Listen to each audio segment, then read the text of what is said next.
Chapter 26. As snow in summer, and as rain in harvest, so honor is not seemly for a fool. As the wandering sparrow, as the flying swallow, so the curse that is causeless shall come home. A whip for the horse, a bridle for the ass, a rod for the back of fools. Answer not a fool according to his folly, lest you also be like unto him. Answer a fool according to his folly, lest he be wise in his own eyes. He that sendeth a message by the hand of a fool cuts off his own feet and drinks damage.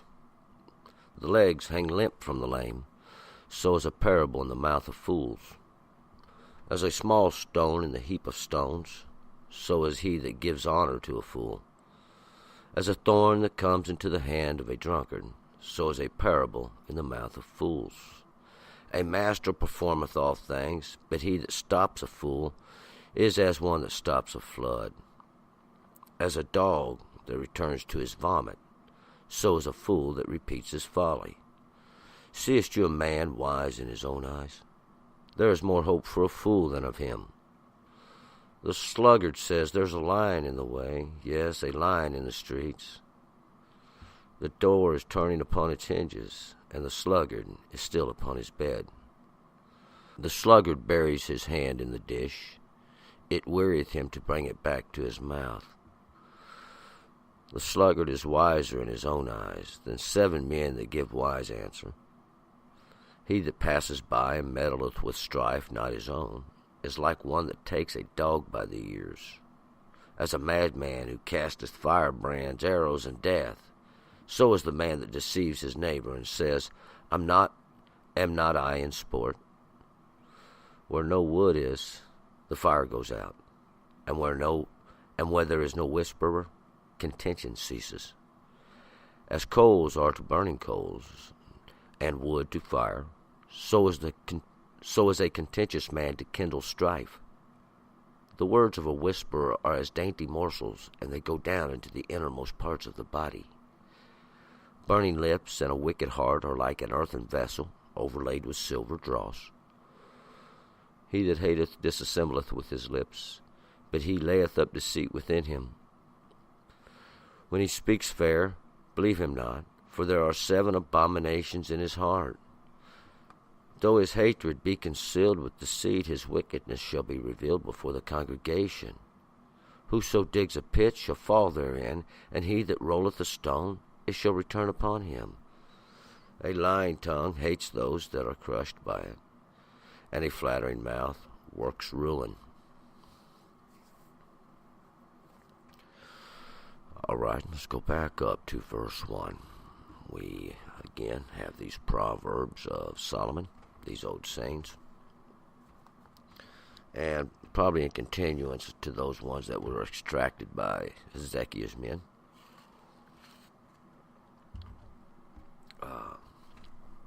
We'll see that they're divided up. As we go through, we will have the several we'll be talking to, and that will be the fool, the slackard, and the sluggard, and the liar. And we're going to pick it up here in verse 1. As snow in summer, and as rain in harvest, so honor is not seemly for a fool. And so, just like summer, snow don't belong there, and just like during harvest time, something just ain't right about it. So is honor for a fool. It's just not. He shouldn't have it. The fool is the idiot, the guy that's continuing to do wrong. He won't try to correct himself. 2. As the wandering sparrow, as the flying swallow, so the curse that is causeless shall come home.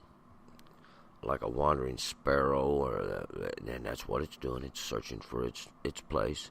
As this flying sparrow that's circling and looking for its place, so the curse that is causeless comes home. And the curse, that's there's no magic in that. It's just simply an automatic thing. That which didn't have no reason. It's a waste of time. Its vanity shall return to where it come from. a like saying under this one that I'm rubber and you're glue. It bounced off me and stuck on you. It gives you basically that same thing. 3. A whip for the horse, a bridle for the ass, and a rod for the back of fools. It's a whip for the horse, and that'll get him going, and a bridle for the ass, and that'll keep him under control, and that's a rod for the back of fools, and that ought to straighten him up. But it doesn't. 4. Answer not a fool according to his folly, lest you also be like unto him. Now, don't answer a fool in his way. We'll find out, because you just wind up like him. It's not going to do no good. You're wasting your time. 5. Answer a fool according to his folly, lest he be wise in his own eyes. It's for this reason that you would answer him, to try to help him out. 6. He that sendeth a message by the hand of a fool cuts off his own feet and drinks damage. That would be a bad choice of a messenger, the sending one that is an idiot. You would be better off just cutting off your feet, taking away those things that you have to go on, because you'll drink the damage, or you'll have to get what's coming to you for doing that. You're better off to not do that. 7. The legs hang limp from the shame, so is a parable in the mouth of fools. And just like the legs on somebody who's lame, they don't have no purpose. It does no good. So is a parable in the mouth of fools. It just simply does no good. You're not going to get no understanding from it. There's going to be no abilities in it. You get nothing from it. 8. A small stone in a heap of stones is he that gives honor to a fool. A small stone in a heap of stones. So if we got a pile of big rocks, you're just a little rock, and that means you don't belong there. You got in the wrong pile somehow.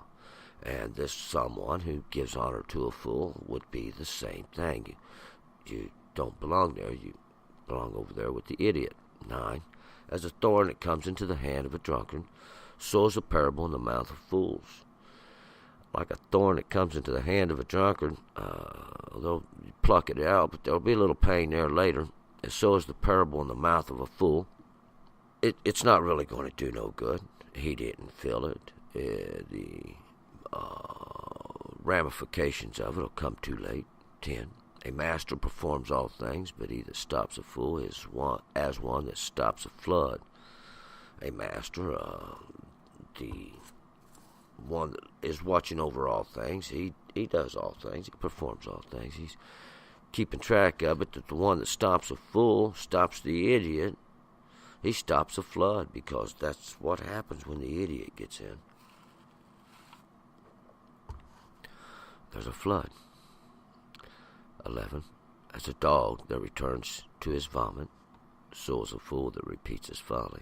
And just like a dog that returns to his vomit, he don't know what made him sick in the first place. So is a fool that repeats his folly, that just keeps continuing in his folly. His follies, his shortcomings, his lack of understanding. 12. See you a man wise in his own eyes? There is more hope for a fool than him. Now you take this guy that thinks he knows everything. We'll find out. There's more hope for the fool than him. At least the fool may be taught something. The other guy already knows everything. 13. The sluggard says there's a lion in the way. Yes, a lion in the streets. The sluggard. Sluggard's that lazy guy. He's slack. He ain't going to do much. He's lethargic. He's inclined to do very little. And he's living in fear. He says there's a lion in the way. Of course, there's no lion out there. He's just scaring himself, give himself a reason. He says there's a lion in the streets. And he's in fear. And he's a slackard. He's not inclined to do anything. The answer is you got to stand up to your fears in life. You can go forth anyway. It's required of each and every person. 14. The door is turning upon its hinges, and the sluggard is still upon his bed. The door is turning upon its hinges, and that's what that means is they've come in, they've caught you. You continue to lay there and not. The sluggard is the guy just continues to lay in his bed. He don't want to get up. He don't want to go do anything, and he continues in his slumber. He continues in his laziness, not doing what he's been asked to do. Now the doors are turning upon the hinges. They went out. They ain't gonna call no more, and you're left upon your bed. 15. The sluggard buries his hand in the dish, and it wearies him to bring it back to his mouth. The sluggard buries his hand in the dish. He takes that portion, but in time wonders how much he deserves. 16. The sluggard is wiser in his own eyes than 7 men that give wise answer. And the sluggard is wiser in his own eyes. He has more understanding than all the good answers altogether. He always has a answer in his own wisdom. And that's what you got to watch out for. 17. He that passes by and meddleth with strife, not his own, is like one that takes a dog by the ears. He's just asking for trouble. He's just asking for trouble is what that means. You go passing by, you got a couple of people arguing, you want to go over and get into the argument and try to pacify everything. Well, you just soon grabbed a dog by the ears, one you don't know, one maybe it's trying to bite you. Yeah, you'll get bit both sides. 18. As a man who casteth firebrands, arrows, and death, is a madman, a crazy guy. Yeah, this guy's just nuts. He's casting firebrands and arrows of death. It's like in the westerns, guy just going through town shooting off his guns. So is the man that deceives his neighbor and says, am not I in sport? And he's just like the guy who tries to explain it. I'm just joking. I didn't mean to hurt anybody. Well, that's not the way to be in life. We have to be in control of ourselves and be responsible for our actions. 20. Where no wood is, the fire goes out. And where there's no whisperer, contention ceases. Where there's no wood, there's nothing to fuel it. See, the fire's just going to go out because there's nothing to keep it going. Just like the whisperer does, this one who always got the starting trouble, the one who wants to come up and use lying words as a backbiter, start rumors, would be a good way to put it. Without him, we ain't got no trouble. 21. As coals are to burning coals and wood to fire, so is the contentious man to kindle strife. And just like coals are to the burning coals, that's what's burning. And the wood to the fire, that's what it's using for the source of fuel. So is the contentious man to kindle strife, and that's what's burning. That's what's being used for fuel. 22. The words of a whisperer are as dainty morsels, and they go down into the innermost parts of the body. And the words of a whisperer are like little dainty morsels. They sound good. But they go down to pollute you inside and change your perceptions and change your opinion without just cause. And it's just like a lying lip. 23. Burning lips and the wicked heart are like an earthen vessel overlaid with silver and dross. Burning lips, and that's lips that cause fire or cause trouble, ones that are looking to do something. This wicked heart that conceives something to go out and cause trouble for some kind of gain. Just like an earthen vessel overlaid with silver dross. It's trash. 24.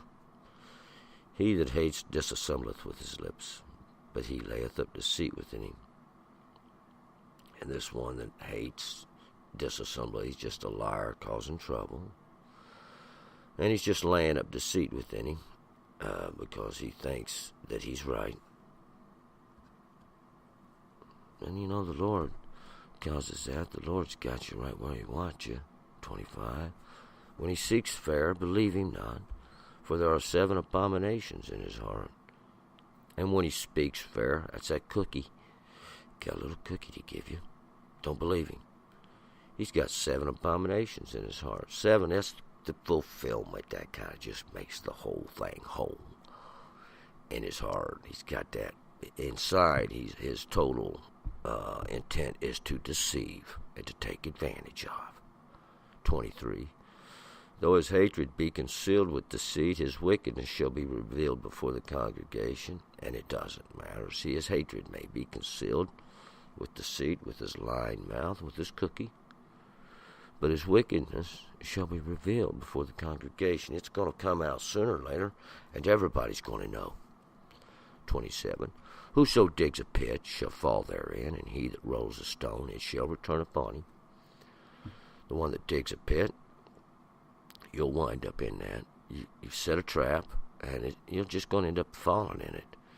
The one that rolls a stone tries to cover it up, tries to hide it. It shall return upon him. It's just, you're the one that's going to be caught in it and trapped in it, and that's what's going to roll over and cover you up, is that understanding. You think you can hide that pit you dug. 28. A lying tongue hates those that are crushed by it, and a flattering mouth works ruin. And that's what it accomplishes, this lying tongue. It hates those that are crushed by it. That's why they lied. And a flattering mouth works ruin, and one that's got a tricky tongue or a pleasant voice to it ain't nothing but big trouble. We're going to move forward to Proverbs 27. Turn and return.